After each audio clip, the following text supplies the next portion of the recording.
ಅವ್ರ ರೊಕ್ಕ ಅನ್ನೋಲ್ಲವ fund, party ಫಂಡಿಗೆ ಕುಡ್ಸತ್ತಾನ. 5 ವರ್ಷ ನನ್ನ ಪಾರ್ಟಿ ಫಂಡ್ ಬೇಕು. ಯಾಕಂದ್ರೆ ಒಂದು ವರ್ಷಕ್ಕೆ ಇಲ್ಲಿ ಒಂದು ಚುನಾವಣೆಗೆ ಎಷ್ಟು ಖರ್ಚು ಮಾಡಿದಲ್ಲ ಅದು ಪಾರ್ಟಿ ಫಂಡ್ ಅಂತೇಳಿ ಅವ್ನು ವಸೂಲು ಮಾಡ್ಕೊಂತ ತನ್ನ ಫಂಡ ಮಾಡ್ಕೊಂಡ್ಬಿಡ್ತಾನ. ಅದಕ್ಕಾಗಿ ಹೋಗಲಾಡಿಸ್ಬೇಕು. ಮತ್ತು ಎಲ್ಲರೂ ಬಡವರ ಮಕ್ಕಳ ಬಡವರು ರಾಜಕೀಯ ಮಾಡ್ಬೋದು. ಬರೇ ಈ ರಾಜ್ಯ ಎಲ್ಲ 2000 MP MLAಗಳು ಮುಗೀತು.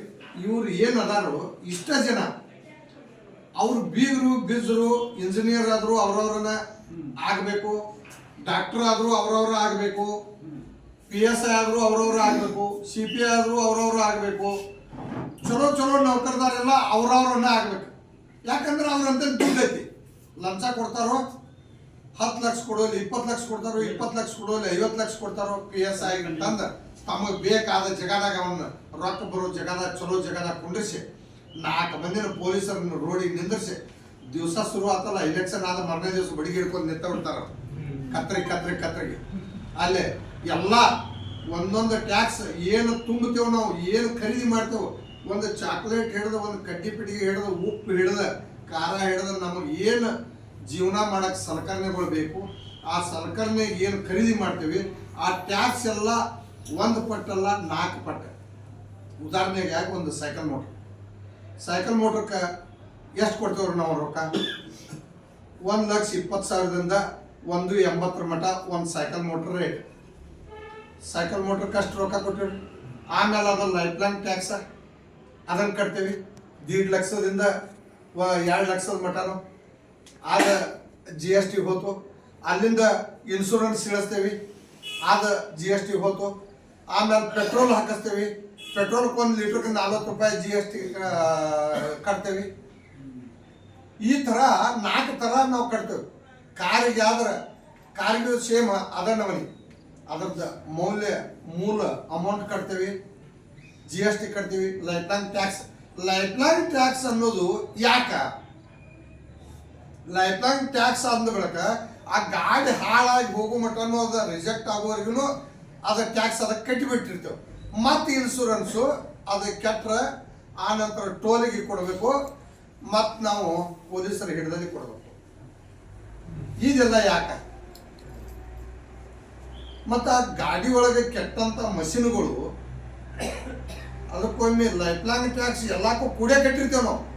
ಅದು ಮಷಿನ್ ಒಂದು ಕೆಟ್ಟದ್ದನ್ನು ತರಕ್ಕೆ ಹೋದಾಗ ಇಂಥದ ಗಾಡಿ ಅದ ಅನ್ನೋದು ರಿಸೀಟ್ ಇರ್ತದೆ ನಿಮಗೆ, ಇಂಥದ್ದು ಗಾಡಿ ಅನ್ನೋದು ನಂಬರ್ ಇರ್ತದೆ. ಆ ನಂಬರ್ ಅಂತೇಳಿ ಅಂದ್ರೆ ಆ ಅಂಗಡಿಯವ ಫ್ರೀ ಕೊಡ್ಬೇಕು ನಿಮಗೆ. ಫ್ರೀ ಅಂದ್ರೇನ ಅದ್ರ ಮೌಲ್ಯ ತಗೋಬೇಕು, GST ತಗೋಬಾರ್ದು. ಅದ್ರ ಕಿಮ್ಮತ್ ತಗೋಬೇಕು, GST ತಗೋಬಾರ್ದು. ಇಲ್ಲೊಂದು ತಗೊಂಡನೀಗ ಮತ್ತೊಂದು ತಗೋಬಾರ್ದವ. ಯಾಕಂದ್ರೆ ಅದೇ ಗಾಡಿದ ಕೆಟ್ಟದ್ದನ್ನು ತರಕ್ಕೆ ಹೋಗಿರ್ತೇವೆ ನಾವು. ಹಂಗಿಲ್ಲ, ಆಟ ಬೆಳೆಯೋದ ನೀದೆಲ್ಲ ಯಾರಿಗೂ ಗೊತ್ತಾಗ್ತಾ ಇಲ್ಲ. ಅದಕ್ಕಾಗಿ ಈ ಟ್ಯಾಕ್ಸ್ ಕಟ್ಟಿ ಸಾಕಾಗಿ ಹೋಗ್ಬಿಡ್ತದೆ. ಅದಕ್ಕೆ ನೀವು ಎಲ್ಲರೂ ಬಡವ್ರು ಆಗತ್ತಾರೆ. ತೀರಾ ಬಡವ್ರು ಯಾಕೆ ಆಗತ್ತಾರೆ ಅಂದ್ರೆ ಗೌರ್ಮೆಂಟ್ ಶಾಲೆ ಅದಾವು ಬಂದಾಗತ್ತಾವು, ಹುಡುಗರು ಅಡ್ಮಿಷನ್ ಹೋಗೋಲ್ಲ. ಅಲ್ಲಿ ನೀವೇನು ಮಾಡ್ತೀರಿ? ನನ್ನ ಮಗನು ಶಾನೆ ಆಗಲ್ಪ, ನಾ ದುಡ್ದು ಬೇಕಾದ್ರೆ 30,000 ಟ್ಯೂಷನ್ ಕ್ಲಾಸಿಗೆ ಕಟ್ಟುವಲ್ಯಾಕ, ಅಲ್ಲಿ ಪ್ರೈವೇಟ್ ಸ್ಕೂಲಿಗೆ ಕಟ್ಟುವಲ್ಯಾಕ ಅಲ್ಲೇ ಕಳ್ಸೋಣ. ಇಲ್ಲಿ ಬೇಡ. ಇಲ್ಲಿ ನೋಡ್ರಿ ಟ್ಯಾಕ್ಸ್ ಕಟ್ಟತ್ತೀವಿ. ಆ ಸ್ಕೂಲ್ ಬಿಲ್ಡಿಂಗ್ ಕಟ್ಟಾಕ ಟ್ಯಾಕ್ಸ್ ನಮ್ದು ದುಡ್ಡು ಅದ. ಅಲ್ಲಿ ಮಾಸ್ತರ್ಗಳು ಅದಾರ, ಅಲ್ಲಿ ಎಲ್ಲ ಮಾಸ್ತರ್ಗಳಿಗೂ ನಾವು ಪಗಾರ ಕೊಡತ್ತೇವೆ. ಅದು ಹಾಳಾಗಾಕೈತು. ಇಲ್ಲಿ ಹೊಸಾದ ಅವಾಗ ಬೇಕಾದದ್ದು ಶುರು ಆಗಾಕೈತು. ನಾವು ದುಡ್ದದ್ದನ್ನು ರೊಕ್ಕ ಹೋದ ಅಲ್ಲಿ ಕಟ್ಟಾಕೈತಿ. ಒಂದೇ ಹಾಸ್ಪಿಟ್ಲ ಈಗ ಇಲ್ಲೇ ಗೌರ್ಮೆಂಟ್ ಹಾಸ್ಪಿಟ್ಲ್ ಐತಿ. ಗೌರ್ಮೆಂಟ್ ಹಾಸ್ಪಿಟ್ಲ್ ಒಳಗೆ ಏನು ಇಲ್ಲದಂಥದ್ದು ಇಡೀ ರಾಜ್ಯಕ್ಕೆ ಟ್ಯಾಕ್ಸ್ ಕೊಟ್ಟೇವೆ ನಾವು.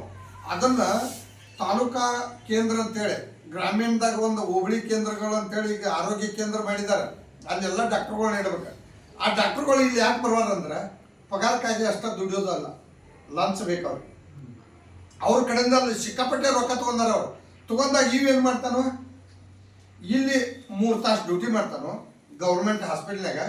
ಇಲ್ಲಿ ಮುಗಿಸಿ ತಗೊಂಡಾನ ಅಂದ್ರೆ ಇಲ್ಲಿ ನಿಮಗೆ ಚಲೋ ಆರಾಮ ಆಗೋದಿಲ್ಲ, ನನಗೆ ಗುಳಿಗೆ ಇಂಜೆಕ್ಷನ್ ಚಲೋ ಔಷಧ ಕೊಟ್ಟಿಲ್ಲ, ನನ್ನ ದವಾಖಾನಿಗೆ ಬರ್ರಿ ಅಂತ ನಾವು.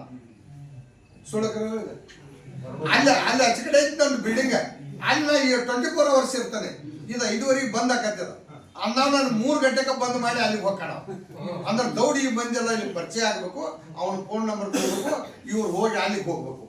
ಯಾಕಂದ್ರೆ ಇವ್ರಿಗೆ ತ್ರಾಸ ಆಗ್ತಿರ್ತದಲ್ಲ, ಆರಾಮ ಆಗ್ತಿರೋದಿಲ್ಲ, ಸಮಾಧಾನ ಆಗ್ತಿರೋದಿಲ್ಲ. ನಾವು ಹೋಗಿ ಅಲ್ಲಿ ಇಲ್ಲಿ ಪುಕ್ಕಟ ಅಲ್ಲಿ ರೊಕ್ಕ ಕೊಡೋದು.